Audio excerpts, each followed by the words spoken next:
Panse, I'm Chris Nachkate. Welcome to APTN National News. Thank you for joining us. The Southern Chiefs Organization in Manitoba is calling on the provincial government and health authorities to launch an independent review on the treatment and hospital discharge of 25-year-old Shandi Reann Cook, who her family says was sent home by medical staff and she later died in her sleep. On Saturday, October 11th, Shandi Cook took herself to the Swan Valley Health Center in Swan River in western Manitoba. Cook was living with leukemia and had difficulty breathing and was coughing up blood. The family says Cook was sent home after being told nothing was wrong with her. The next day, Cook's father found her in bed deceased and said that she died in her sleep. The family now alleges institutional bias and discrimination may have played a role. Cook leaves behind a young son and her younger siblings who she has been caring for. Cook is also the daughter of Melissa Cook, whose death is still under investigation in Winnipeg. In a statement, SCO Grand Chief Jerry Daniels adds, "The passing of Shandi Cook is a heartbreaking and unacceptable loss. Shandi was a young mother, a foster parent, and a pillar in her family and community. The fact she was reportedly turned away by a hospital while in crisis and later died overnight demands accountability and urgent investigation." The SCO represents 32 First Nations and more than 87,000 citizens in southern Manitoba. Norway House RCMP have made an arrest in a recent homicide investigation in a northern Manitoba First Nation. Last Tuesday at around 8:35 a.m., RCMP received a report of a stabbing at a home in Kennesaw-Sipi Cree Nation, also known as Norway House. RCMP, along with EMS, located a 38-year-old man unresponsive with life-threatening injuries. He was pronounced deceased at the scene. RCMP says the murder weapon was recovered at a nearby home, and 41-year-old Sheldon North has been charged with second-degree murder. He made his first court appearance today. RCMP Major Crimes continues its investigation this week. The police watchdog organization in Manitoba, the Independent Investigation Unit, or IIU, says they will not be recommending charges against two Winnipeg police service members who struck and killed a woman while driving their vehicle near a camp for homeless people in September of last year. APTN's TR Wheatley has reaction from the deceased woman's sister. She was always a good kid, always. And you know, she had a tough time going onto the streets and stuff, but our family still loved her. My dad. Lori Bateman is remembering her sister Tammy Bateman. On September 2nd of 2024, around 9:27 p.m., Winnipeg police officers were driving their cruiser near a homeless encampment when they struck Tammy. She was taken to hospital but died of her injuries. The Independent Investigation Unit took over the investigation, interviewing one officer involved while the other who was driving did a written statement. 3 other people who were witnesses were also interviewed. The IIU says now they will not move forward on any charges against the Winnipeg police. In its conclusion, the IIU wrote in part, quote, "The situation is an accident with heartbreaking and significant consequences," with the civilian director saying the officer in question, quote, "did not commit any offense," and that the investigation is, quote, "completed and closed." In my eyes, I still haven't got an apology for what happened to my sister, and even with the report that's out there, I still don't think that they're taking accountability for what they did, saying that they drove down the gravel very slowly, idling. Lori says the family is upset with the investigation. I just didn't feel like it was a good vibe coming from them, that they weren't there for me, they were there for the police officers. According to Lori, Tammy was a member of the Roseau River Anishinaabe First Nation and was living in a homeless encampment along Winnipeg's Red River. Lori told APTN News her and Tammy, along with Tammy's brother, were adopted in foster care by the Bateman family as infants. Lori says her sister Tammy suffered mental health issues and had struggled in school before becoming homeless in Winnipeg, but they always kept in touch. My dad still was reaching out for her, helping her all the time, and we had a really good upbringing with our Bateman families. When the incident with Tammy happened, Lori also said Winnipeg police did not contact the family. Instead, they found out about Tammy's death through friends 2 days later. Despite her hurt and anger, Lori is hoping the new police chief, Jean Bowers, will reach out to her now that the report is done. first for an apology and then to strategize to find solutions for relatives that are homeless and forced to live on the street or in encampments. We need to all work together with the Winnipeg Police so this never happens again. Tiara Wheatley, APTN National News, Winnipeg. Alberta RCMP have arrested a man believed to be involved with a recent death earlier this week. Last Monday, just before 5:30 a.m., members of the Blood Tribe Police Service and Cardston RCMP were called to a home in the Moses Lake area for a reporting of a shooting. When police arrived, they located 30-year-old Stone Black Rider from the Blood First Nation suffering from a gunshot wound. Life-saving measures were attempted on Rider, however, he was pronounced deceased on scene. RCMP Major Crimes have now arrested 20-year-old Tyler Bird, also from the Blood First Nation. He has been charged with second-degree murder and made his first court appearance in Lethbridge last Tuesday. In Fredericton, New Brunswick, police are investigating the death of a Wolastoqey woman as a homicide after police responded to a report that human remains were discovered in a wooded area north of Fredericton on Monday afternoon. Police confirmed a deceased female was at the location and they believe foul play is involved. The victim has been identified as 28-year-old Montana Solomon of Fredericton. Solomon is Beligeke or Kingsclear First Nation in New Brunswick is where she's from. An autopsy is pending and no arrests have been made at this time. If anyone has information on Solomon's death, you're asked to contact RCMP or Crime Stoppers at 1-800-222-8477. The Catholic Church recently released it will be returning a few dozen artifacts to Indigenous communities. The artifacts are part of the Vatican Museum in Rome. Missionaries collected most of the items in 1925 for an exhibition. Negotiations on returning them began after Indigenous leaders met Pope Francis in 2022. The items will end up in the Museum of History in Gatineau, Quebec, where it will be determined where they came from and what should be done with them. Liberal Mi'kmaq MP Jaime Baptiste was asked what should be done with artifacts at other institutions across the globe.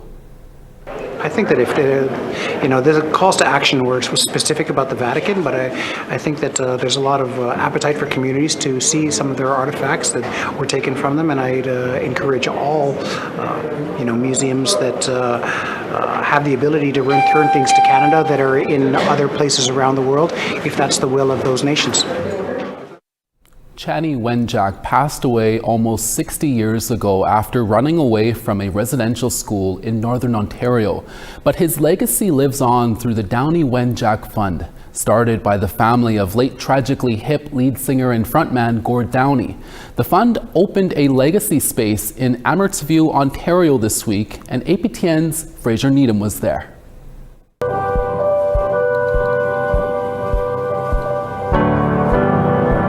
He died from exposure and hunger after running away from the Cecilia Jeffrey Indian Residential School in Kenora.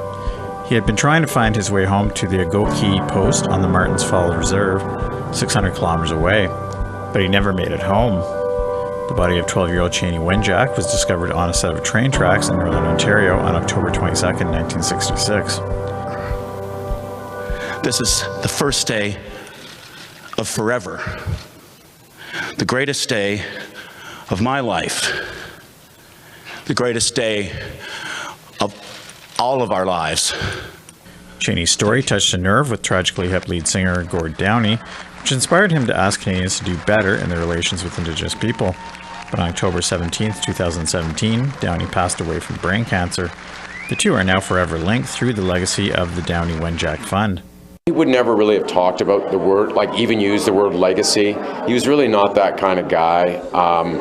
His actions, I think, were, how he spoke. But I think he knew that this was going to be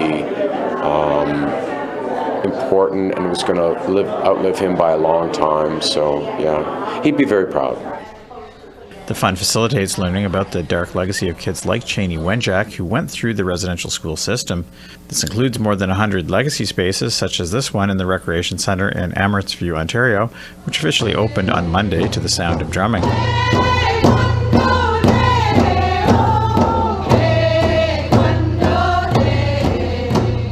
One of the really beautiful things about the Legacy Space program is that communities can really tailor it to meet their needs, to engage, community members, local stakeholders, Indigenous leadership, elders, knowledge keepers, artists, to create these beautiful spaces that create safe, welcoming spaces for people to engage in, to lean into hard conversations, to learn more, and to hopefully be inspired and engaged to, stay on this path towards reconciliation with us.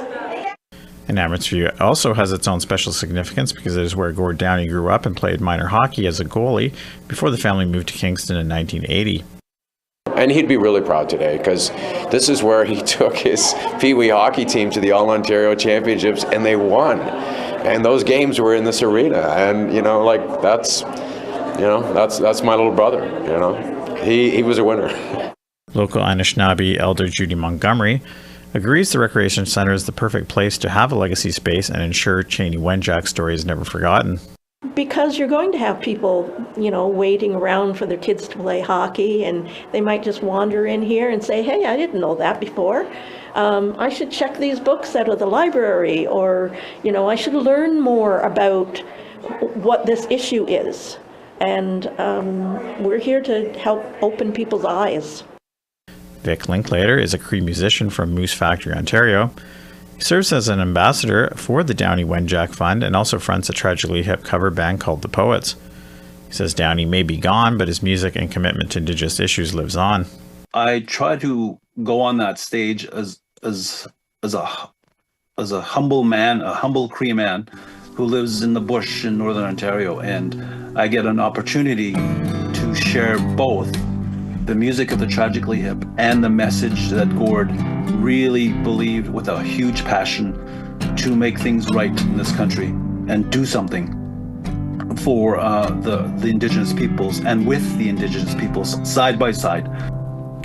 I am the stranger. Fraser Needham, APTN National News, Ottawa. You can't see me. We're always looking for your feedback or story ideas. Here's how you can continue the conversation with us. If you have a story you want to share, send us an email to news@aptn.ca. And to read and watch our stories, you can go to www.aptnnews.ca. And you can find us online on your favorite social media sites, including TikTok, YouTube, LinkedIn, and X. Follow us at APTN News to join the conversation and see our latest stories. The Manitoba Wildlife Federation is taking the province of Manitoba and a First Nation to court. We'll tell you why when we come back.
Welcome back. A group representing hunters is taking the province and a First Nation to court after a literal roadblock stopped hunting season in its tracks. According to CTV News, in early September, a roadblock was erected on Rice River Road by the nearby Blood Vein First Nation. At the time, Chief Lisa Young said the moose population is declining and hunters who are not from the First Nation are not welcome on its ancestral lands. The province responded to the blockade by creating a buffer zones around the road and waterways. However, Manitoba Wildlife Federation says hunters are still being blocked. It wants the court to grant an injunction to stop it. And the ultimate goal here is that, have the government realize that all Manitobans share in our provincial resources. And if we don't manage them properly and share in that they won't be here for future generations. The chief of Blood Vein First Nation tells CTV News she's working with lawyers to fight the legal action and had no further comment. Ian Bushy, the Minister of Natural Resources and Indigenous Futures, says his government is working with the First Nation, MWF, and licensed hunters. As temperatures drop, a local initiative in Edmonton is working with Indigenous communities to protect their outdoor dogs from the cold. CTV's Sasha Petramala reports. He's one of our dogs from the community. This is Bowser. For dogs like him, living outside year-round is the reality, even during harsh Alberta winters. A lot of the dogs that are out there, can't survive winter without any shelter or protection. And with a lack of resources available out there to them. The Paws Up program is doing what they can to help out before the snow starts to fall. We build dog houses and provide them for those that need them. This weekend, they delivered 26 shelters for dogs living outdoors in Indigenous communities. Each house is insulated and filled with straw, giving each pup enough warmth to get by. We have actually had one of our community members' dogs give birth in one of the dog houses in the wintertime. So luckily, all her babies survived because we were able to provide the shelter for them. For volunteers helping out, that's what drives the hard work. I just want them all to get homes. If I had an acreage, I'd probably have 20 dogs on it. Paws Up Vice President Kirsten Yakimowicz says these shelters are a drop in the bucket when compared to how many dogs need them. We could probably build 100 dog houses and it still won't be enough. This is the program's third consecutive year building and delivering dog houses. Yesterday, dogs on Alexis Nakota Sioux Nation and Paul First Nation received their fetching new homes. Yeah. I love seeing the dogs get new homes too. It's very rewarding sometimes to see them find their homes. Paws Up also provides grooming and vet care in the communities, as well as feeding hundreds of dogs and dozens of cats through its weekly Meals on Wheels program. Sasha Pietramala, CTV News, Edmonton. A surprise wedding proposal more than 3 decades in the making has brought a lot of joy to the family and has been viewed tens of thousands of times on social media. The proposal took place this past Sunday in the hospital in the Paw in northern Manitoba. 86-year-old Neil Klassen popped the question to 89-year-old Mabel Cooper, who has been in the hospital for 4 weeks following a fall and a bout of pneumonia. Will you marry me? Right away. Oh my goodness, she said yes, Neil. This is just one of our rings, but I'd like you to wear it for a little while. Mabel and Neil have already been together for 33 years, but they never married. Mabel's first husband drowned in the 1970s, and for years she refused to date another man. But she met Neil in his furniture store in 1992, and they have been together ever since. During the last 4 weeks in the hospital, the family was told by Mabel's doctor that she has been diagnosed with early stages of dementia. The wedding is expected to take place in November. You can read more about the proposal and about Mabel and Neil and their family on our website at aptnnews.ca, written by our Dennis Ward. Congrats, you two. We now want to tell you about this week's web poll question. Over on our website, we ask, which social media site are you on the most? You can answer TikTok, Facebook, Instagram, X, formerly called Twitter, Blue Sky, Other, or I don't use social media. Go to aptnnews.ca to have your say. It's Thursday, and that means we have brand new previews of Nation to Nation and APTN Investigates. Stay with us. We'll be right back.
Hi for staying with us. Charlottetown 15 and sunny, Halifax 16.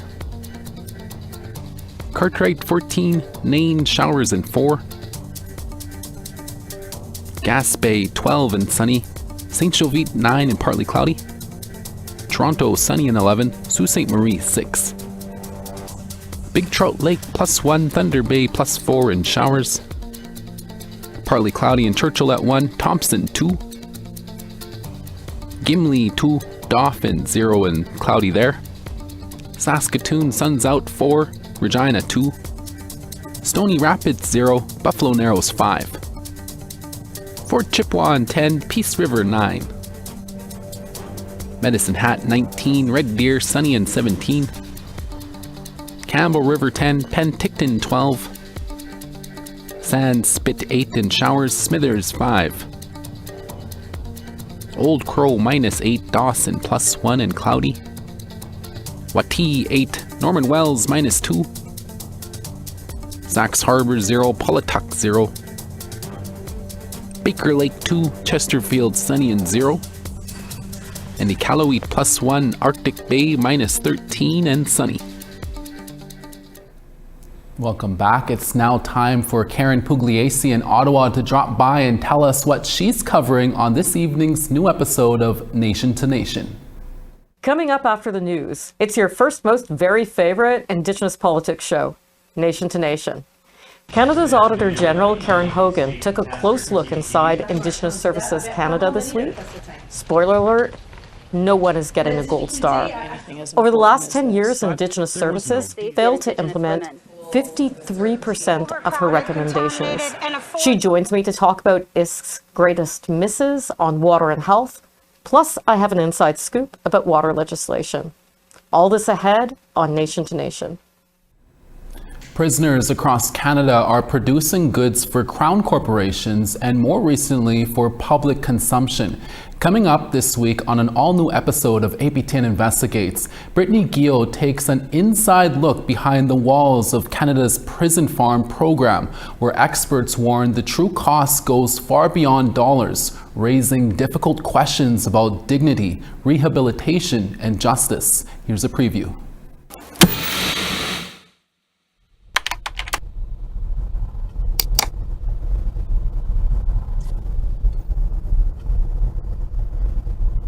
So we're here at Joyceville Institution. It's a minimum security facility in Kingston, Ontario, just a few hours away from Ottawa. And we're going to be attending the prison farm here to get a deeper look at prison labor and how that intersects with rehabilitation for offenders. To understand today's prison farms better, we meet with Isaiah behind the fences. He's a current prisoner at Joyceville Institution. I learned to do a lot more field work working here. So more cultivating, plowing, working up the field. In the fields of confinement, he finds something deeper. Not just an opportunity for skills or employment. Because I find it's really connects me with the Creator. Especially having this one-on-one, a lot of time to yourself as you're working around here. It's not often connection to the land and spirituality can break through the walls of incarceration. But not all see it this way. Are Canadians consuming goods produced in prison? Yes. So for the first time in known Canadian history, milk produced at a prison is being pooled with the commercial streams sold to the public. So anybody who's drinking milk in this part of Canada, the P5 provinces, it's all the same pool of milk, is drinking milk now from a prison. And you can catch APTN Investigates Fields of Confinement airing this Saturday on APTN.